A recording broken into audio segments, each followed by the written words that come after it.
But to get back to the primary race, specifically Nikki Haley, in polls, she's beating President Biden in a head-to-head poll by a larger margin than Trump-Biden in a head-to-head matchup. So why is this not resonating with voters? Well, a couple of things. Number one, it's a Republican primary, and the base has changed. Nikki Haley's voters used to be the base of the Republican Party about 15 or 20 years ago.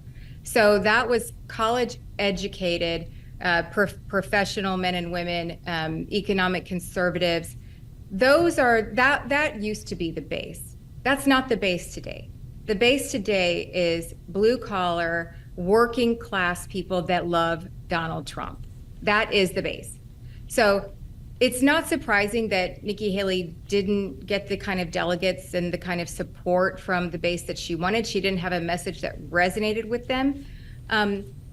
But also, President Trump is also beating Joe Biden in these surveys, in these polls too. So you have 7 out of the last 8 polls that show Trump beating Biden, and by beyond the margin, some of them tied. In fact, the 8th one was tied. So the argument that she's beating him by a larger margin, sure, I mean, it might help her raise money and help her gain media attention, but it's not going to be enough to get Republicans to change their minds of voting President Trump to Nikki Haley. To your point, she lost to President Trump in the South Carolina primary, her home state, by 20 points. It was roughly 60% to 40%. But what do you say to that argument of that 40% to Nikki Haley? That's going to be a never Trump vote. Trump's not going to see those votes in the general election. Well, I think that, again, those are arguments that Nikki Haley would really like for people to believe. But I think tonight we'll see that the majority of Republicans, a vast majority of Republican delegates are going to go for President Trump, and so he'll have the nomination very easily.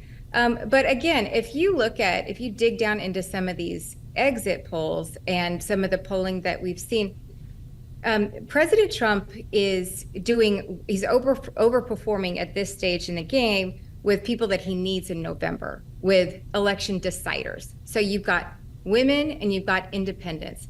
And with women and independents, he's splitting them with Joe Biden.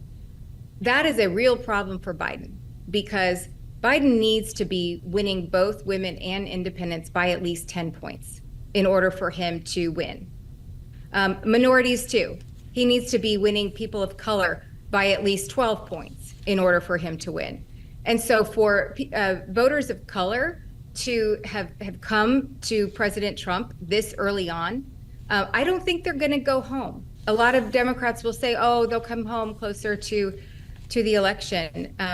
I don't see that because of how strongly they've moved to President Trump. So that's a real problem for Biden at this stage in the game. I mean, there would have to be something substantial for him to do in order to get these voters that really are going to decide the race in November.